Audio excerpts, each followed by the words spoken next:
Good morning and welcome to my shop. My name is Randy Woods and welcome to part 2 of my chessboard build. This video is all about building the base of this chessboard.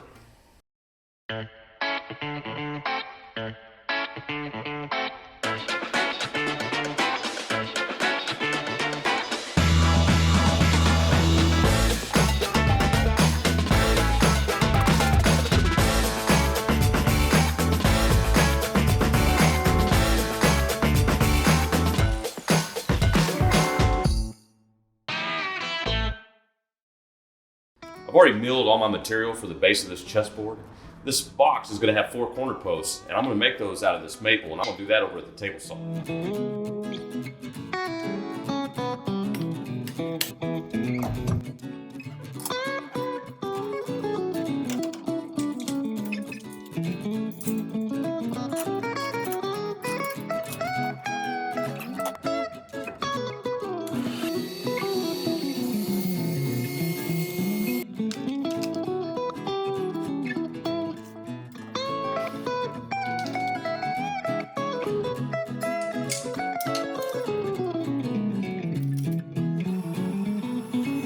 Using a dado blade, I start by adding a groove to these pieces. The width of the groove really isn't all that important as long as it's in the center, because we're going to cut the tenons down to fit in that groove.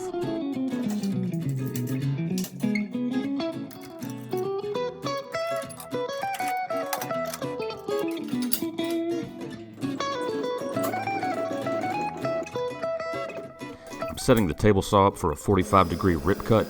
I'm doing this to both pieces on the opposite side of the groove.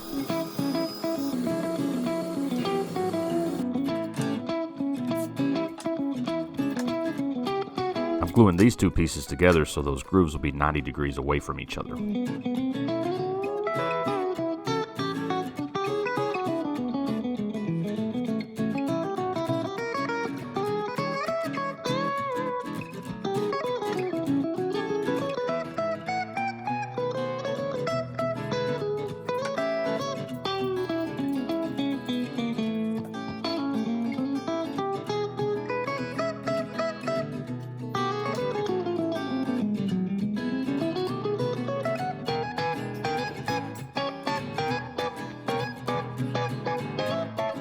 Using my crosscut sled equipped with a stop block, I'm going to cut all my corner posts down to length.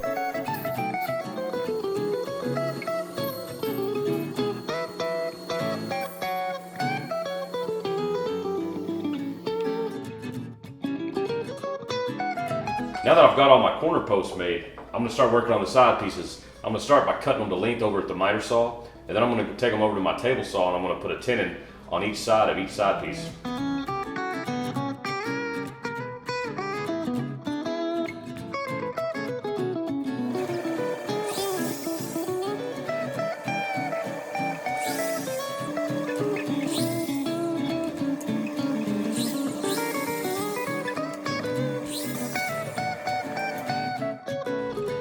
I'm going to cut these here at my table saw using my miter gauge. Now, a couple of things about my setup here. I've got a dado blade installed here, and I've got the height of that set to about 1/8 of an inch, or right under 1/8 of an inch. And I've already made several test cuts. This is a really good fit, and this took me several practice runs. That's why I used the scrap piece. Now, this groove is 1/2 inch deep, which is how long I need my tenons to be. Therefore, I have this stop block. As long as I use that for a reference, it's gonna give me exactly a 1/2 inch long tenon. And since I am happy with this fit, I'm gonna go ahead and cut all my tenons.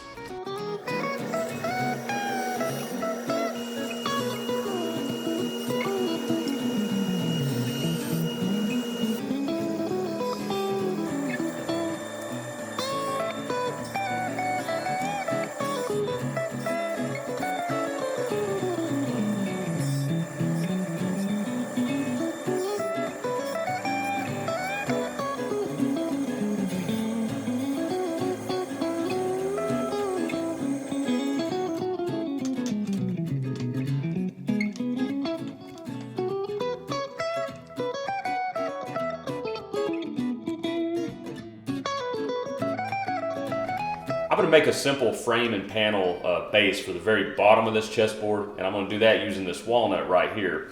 I'm going to start by cutting a groove in this walnut that will accept a panel, and I'm going to do that over at the table saw.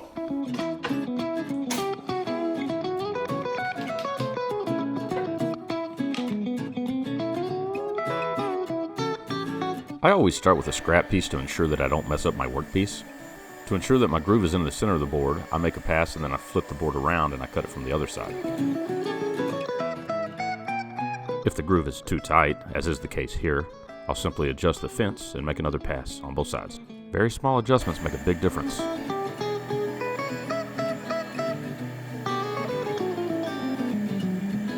Ah, much better.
Now that all these pieces are cut to length and I've cut all my miters, I just need to cut this panel down to size.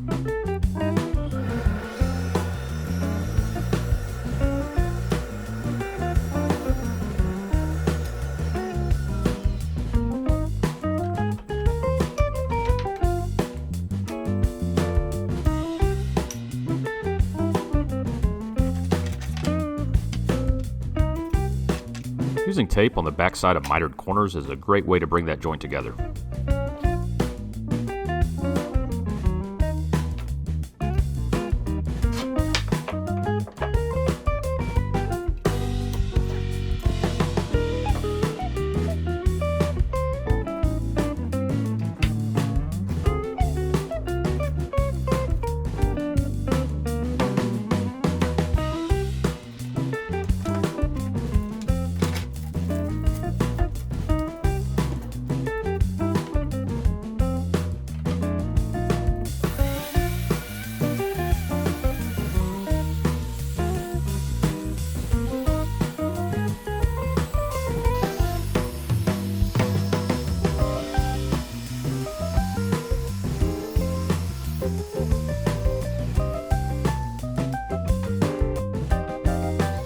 I'm using my router table to add a chamfer profile all the way around the top edge of this piece.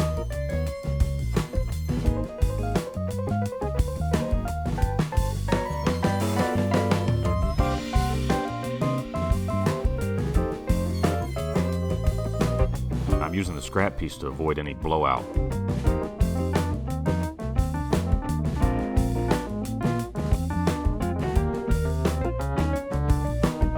I am ready to glue up the main part of my chessboard. Now, there's a couple things I wanted to talk about before I get into that glue up. For one thing, we're not going to be gluing on the top just yet. I need to mention a few things that I haven't shown in my videos. Number one, I've epoxied a couple of magnets to the back of this board. I'm going to do the same thing to the drawer, and that's how this drawer is going to stay in place. I also glued a filler strip into these two front corner posts. The drawer is going to fit right in between these two posts, and that groove right there just needed to be filled. Now I cut this piece of strap down to size, and it's going to fit right in between these two posts, and that's just going to kind of aid everything, keep everything square whenever I glue this together. Now normally to keep a box square during glue up, I'll use something like this. These are really nice. They come in handy. I picked these up from Rockler. The only problem is the way these corner posts are built, this square just isn't going to work. But that's okay because I made a couple of shop-built squares. I'm going to use these to aid in keeping these corners at 90-degree angles. I'm going to do this in 2 different stages. I'm going to glue all the corner posts and the sides together, and once that's dry, I'm going to glue that to this base.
Well, that just about wraps up this video. Be sure to check out part 3, my next video, where I'm going to focus on building the drawer and applying a finish. If you enjoyed this video, click on the like button. Be sure to subscribe to my channel for all my future content. And also head on over to rkwoodsworking.com and check out all my other woodworking related content.